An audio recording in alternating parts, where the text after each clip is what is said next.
మరి వాలంటీర్గా ముందుకు వచ్చి అది దాని డెవలప్మెంట్ కోసము మరి అందరూ కలిసికట్టుగా చేశారో ఒక కన్సెన్సస్తో చేశారో అలాంటి కన్సెన్సస్ ఇక్కడ లేదు అధ్యక్ష.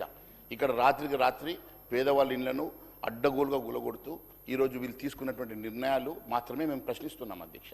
మీరు కన్సెన్సస్ లేకుండా వాళ్ళకు ఆల్టర్నేటివ్ ల్యాండ్ ఇవ్వకుండా, ఆల్టర్నేటివ్ వాళ్ళకు ఒక ఇల్లు ఇవ్వకుండా, మీరు R&R మరి ప్యాకేజెస్ ఇవ్వకుండా మీరు ఇష్టానుసారంగా మీరు డ్యామేజ్ ఇల్లు గులగొట్టేసి చేసుకునేటువంటి నిర్ణయాన్ని మాత్రమే ప్రశ్నిస్తున్నాం అధ్యక్ష.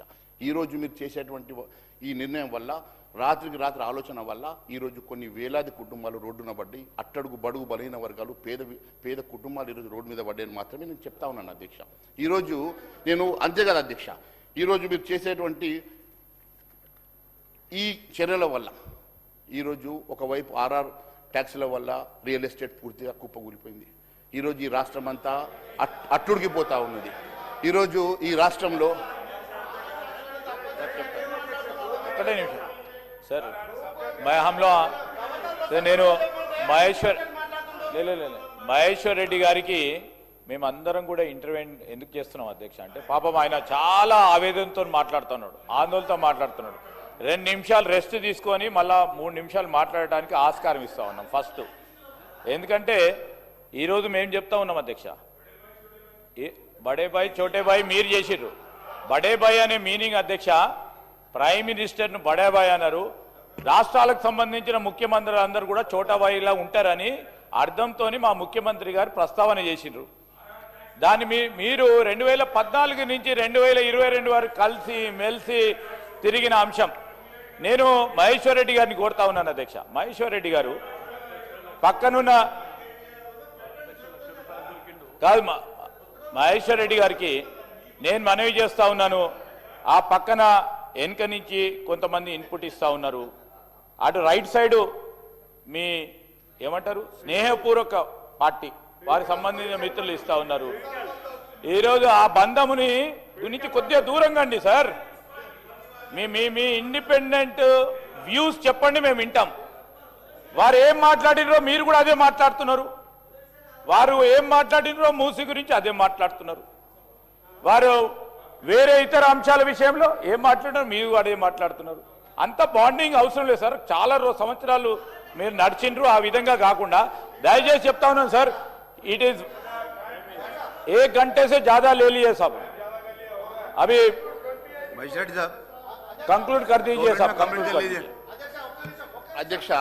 ఈరోజు ఈ రాష్ట్రంలో నేనేం మాట్లాడాను అధ్యక్ష, ఈరోజు మొన్న ముఖ్యమంత్రి గౌరవ ముఖ్యమంత్రి గారు నవ్వుతూ ఒక అంశం మాట్లాడారు అధ్యక్ష. అంటే ముఖ్యమంత్రి గారు మన లైటర్ వ్యూలోనే చెప్పారు, నవ్వుతూ ఒక ముచ్చట చెప్పిండు, సత్యనంక ఎవడు పైసలు పట్టకపోడు, RTGSలు అక్కడ ఉండవు అని అన్నది అధ్యక్ష. అంటే మాకు తెలిసిన RTGS అధ్యక్ష ఇది రియల్ టైం గ్రాస్ సెటిల్మెంట్ అనేది మాకు తెలుసు, కానీ ఇది మాత్రం రేవంత్ గాంధీ సెటిల్మెంట్ కొత్తగా స్టార్ట్ అయింది అధ్యక్ష. ఈ రేవంత్ గాంధీ సెటిల్మెంట్లో పాపం వాళ్ళు కూడా ఇబ్బంది పడుతున్నారు, వాళ్ళు కూడా ఒక ATMగా మారిపోయినారు పాపం, దాంట్లో ATMలో వాళ్ళు ఇబ్బంది పడుతూ ఉన్నారు అధ్యక్ష. నేను ఒకటే అడుగుతా ఉన్నాను అధ్యక్ష, ఈరోజు ఈ కాంట్రాక్టర్ దగ్గర నొక్కేసినటువంటి డబ్బు అంతా కూడా ఢిల్లీకి మూటలు కడుతూ మీరు తీసుకపోతూ ఈరోజు హౌస్కు ఒక వాల్యూ హై. ఫస్ట్ మొదలు ఈ సభలో లేని వాళ్ళ పేర్లు తీయద్దు, దయచేసి రికార్డును తొలగించండి. ఈరోజు తీసేయండి, అవి కూడా తీసేయండి. ఎంతసేపు ప్రసంగముల పసలేక గాలి మాటలు మాట్లాడుతూ అసత్య దూరం మాట్లాడుతూ, అసలు వారు నిజంగా ఇప్పుడు మీ పార్టీలోనే ఒక మాట స్టార్ట్ అవుతుంది, ఈయనే సభాపక్ష నాయకత్వానికి అర్హత లేదు, ఇది బీసీలకు మనం ముఖ్యమంత్రి స్థానం ఇది ఇవ్వడంతో నడతలేదనే చర్చ చెప్పారు సాబ్. ఒక్క మాటనన్నా రాష్ట్రానికి రాష్ట్ర ప్రజలకు ఉపయోగపడేది మాట్లాడితే అందరూ స్వీకరిస్తారు, ఇంక్లూడింగ్ మీడియాతో సహా. అసలు వారు మాట్లాడుతుంది ఏంది, ఒకసారి RR ట్యాక్స్ అంటాడు, ఒకసారి RTGS అంటాడు, ఏ ఉద్దేశం కొద్ది మాట్లాడుతారు. అసలు మీరు తెలంగాణ నిర్మాణానికి తెలంగాణ ఎంతసేపు పొద్దుగాల అటు గౌరవ సభ్యులు సభ్యుడి ఇన్వాల్వ్మెంటు వెనుక నుంచి ఒక ఫీడ్బ్యాక్ సెల్ఫ్ ఇంజన్ మాట్లాడలేరా సార్? అగో కాబట్టి తప్పక ఎక్స్ట్రా ఊరికి వెనకకే ఒకరు చిట్టిచ్చుడు నకలు మారకెళ్ళి అకలు మార అన్నట్టుగా అది కూడా చెప్తలేకపోతుండే ఊరికే మీరు అధ్యక్ష మీరు చూస్తారు ఒకసారి వెనకకి ఆయన పాపం 10 సార్లు లేచి ఆయన ఏదో అందిస్తాడు, ఆ పక్క నుంచి ఏదో ఇస్తాడు, ఆ వెనక నుంచి వస్తా ఉన్నారు. మీరు మాట్లాడదలుచుకుంటే తెలంగాణ ప్రభుత్వం మీద ఏదైనా విమర్శ చేయదలుచుకుంటే ఆధారాలతో చేయండి. सबूत के साथ आप सरकार को बदनाम कर सकते, बगैर सबूत आप जितना बोलने का उतना बोले तो ये हाउस अलो नहीं करते अने మాట దయచేసి మీ ద్వారా చెప్పమని కోరుతాను. అధ్యక్ష ప్రజాపాలన అంటూ సంకల్ గుద్దుకున్నారు కదా అధ్యక్ష. మరి ప్రభుత్వము ఇప్పటి వరకు ప్రజా దర్బారాన్ని పెట్టి ఎన్ని లక్షల ఫిర్యాదులు అందినాయి, ఎన్ని లక్షల ఫిర్యాదులలోకి వెళ్ళి ఎన్ని మీరు క్లియర్ చేసిండ్రు. మరి 65 సార్లు ఢిల్లీకి పోయిన ముఖ్యమంత్రి గారు కనీసం 6 సార్లు అయినా ప్రజాభవన్ వైపు కన్నెత్తి చూసిండు అధ్యక్ష. ఇప్పటివరకు ఎన్ని అప్లికేషన్లు వచ్చినాయి, ఎన్ని అప్లికేషన్లు ఇప్పటివరకు క్లియర్ అయినాయి, ఎన్ని సాల్వ్ చేసిండ్రు, ఇంకెన్ని పెండింగ్ ఉన్నాయో దాని మీద ఏమన్నా శ్వేతపత్రం విడుదల చేస్తారా అధ్యక్ష? ఈరోజు మీరు కేవలం ఏదో ఒకటి స్టార్ట్ చేయడం, ప్రజల్ని డైవర్ట్ చేయడం తప్ప సమస్యల పరిష్కారం మీద మీకున్న చిత్తశుద్ధి ఏందో కూడా ప్రజలకు తెలియజేయాలి కదా అధ్యక్ష. ఈరోజు హైదరాబాదు గ్లోబల్ సిటీ అన్నారు, ఇది ఒక గందరగోళ నగరంలాగా మారింది అధ్యక్ష. ఒకవైపు నగరం వరద గుప్పట్లో ఈరోజు దాదాపు 40% ఆఫ్ ద ఏరియా ఈరోజు మరి ముంపుకు గురవుతుంది హైదరాబాద్ అని చెప్పి చెప్తా ఉన్నాయి అధ్యక్ష సర్వేలు. ఈరోజు అధ్యక్ష కోర్ అర్బన్ రీజన్ ఎకానమీ అని చెప్పేసి పెద్ద పేర్లు పెడతా ఉన్నారు కదా అధ్యక్ష. మరి ఇప్పుడు వరద ఇక్కడ హైదరాబాద్ ముంపుకు గురైతే, వరదకు గురైపోతే దీనికి కావాల్సిన రెమెడీస్ ఏంది, మరి దానికోసం ఏం ఆలోచన చేసిండ్రు, ఆలోచన చేయరు అధ్యక్ష.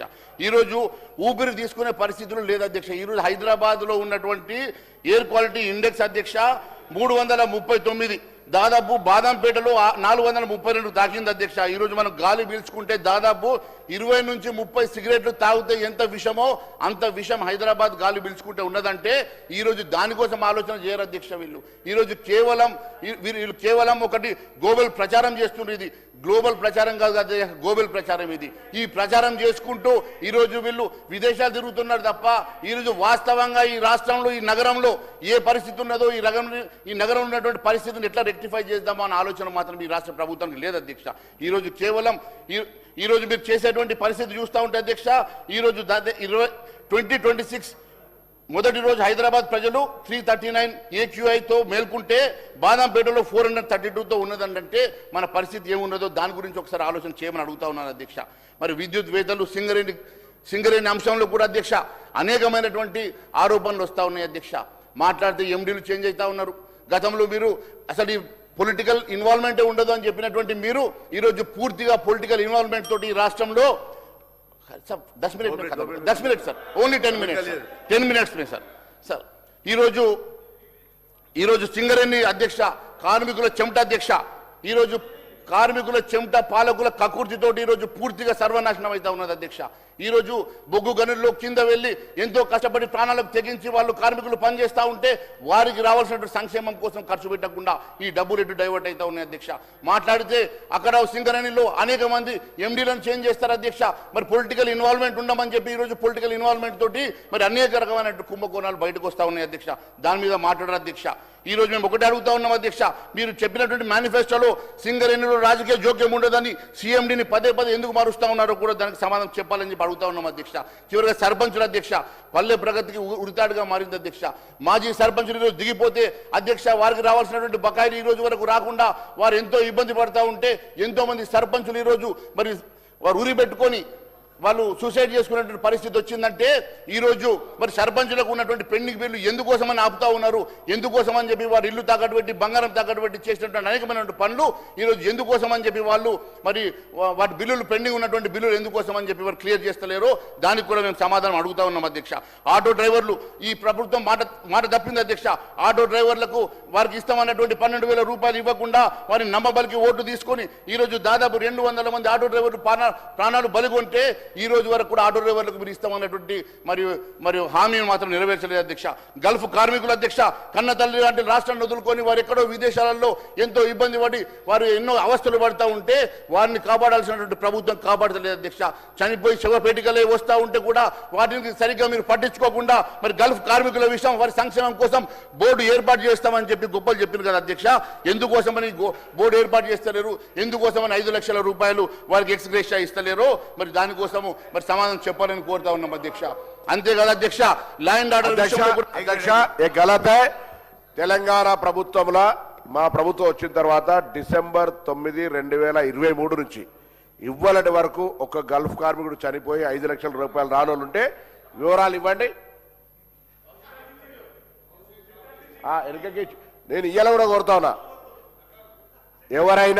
ఎవరైనా సరే రాజకీయాలు లేదు, గల్ఫ్ కార్మికుల పట్ల పాపం వాళ్ళకు ఆయనకు మహేశ్వరుడికి ఏం చెప్పాలి అర్థం కాకపోతే తాపుకొని చిట్టి తెచ్చిస్తున్నారు. కాబట్టి గల్ఫ్ కార్మికుల కొరకు ఈ ప్రభుత్వం advisory committee retired IAF officer Vinod Kumar గారి నేతృత్వంలో ఒక కమిటీ కాన్స్టిట్యూట్ చేసింది. ఎక్కడ దేశంలో బయట గల్ఫ్లో ఇబ్బందులున్నా వెంటనే ఈ ప్రభుత్వం స్పందిస్తుంది. 5 లక్షల రూపాయలు చనిపోయినటువంటి వాళ్లకు ఇస్తూ ఉంది. ఇంకెవరైనా, నేను అన్ని రాజకీయ పార్టీలను కోరుతా ఉన్నా, ఎక్కడైనా ఎవరైనా మిస్ అయి ఉంటే వాటి వివరాలు ఇవ్వండి. అక్కడ ఎవరైనా బందీలుగా చిక్కినా, ఎక్కడైనా ఇబ్బంది హెల్త్ పరంగా చిక్కుకున్నా ఈ ప్రభుత్వం వెంటనే స్పందించి వాళ్ళని ఇక్కడికి తీసుకొస్తా ఉంది. అవసరమైతే రవాణా ఛార్జీలు రాష్ట్ర ప్రభుత్వం భరిస్తూ ఉంది, లేదా ఆ నియోజకవర్గాల నాయకులు భరిస్తూ ఉన్నారు. ఆ విధంగా కార్యక్రమం జరుగుతుంది. ఆ విధంగా నా నియోజకవర్గంలో తెప్పించుకున్నాం. ఊరికేనే కేంద్ర ప్రభుత్వం ఇది, కేంద్ర ప్రభుత్వం దీనికి ఒక మంచి పాలసీ తీసుకొచ్చి బయట ఉన్న వాళ్ళ కొరకు సంక్షేమం కొరకు ఆలోచనలు చేయాల్సింది పోయి అందుకు సలహా చెప్పాల్సింది పోయి ఇక్కడ తప్పుడు అబద్ధ ప్రచారం చేయొద్దు. వారు ఏది పడితే అది మాట్లాడితే ప్రతిసారి లేస్తే కూడా మాకు కూడా ఇబ్బంది అవుతుంది. ఊకే లేవడము ఆయన ఏదో మేము అడ్డుకుంటున్నట్టు కాదు. ఆయన ఉద్దేశం ఏంటంటే ఆయన బాగా మాట్లాడిండు, నిన్న ఎవరో మాట్లాడితే 4 మంత్రులు అడ్డం వచ్చినట్టు మళ్ళీ వార్త వస్తుంది కావచ్చు అనే ఆలోచన బాబు ఊకే ఏదో విమర్శ చేస్తే మేము లేస్తున్నాం అనుకుంటే మేము నువ్వేమైనా మాట్లాడి మేము లేవమిగా. మీరు మాట్లాడేటప్పుడు కొద్దిగా సార్థకత అర్థం ఊకే మాట్లాడి ఊకేమి మాట్లాడేటప్పుడు కొద్దిగా అర్థం ఉండేటట్టు మాట్లాడాలి. ఇంత పెద్ద అడ్వైజరీ కమిటీ వేసినాక కూడా వేయలేదంటే నేనేం చెప్పాలి? ఇక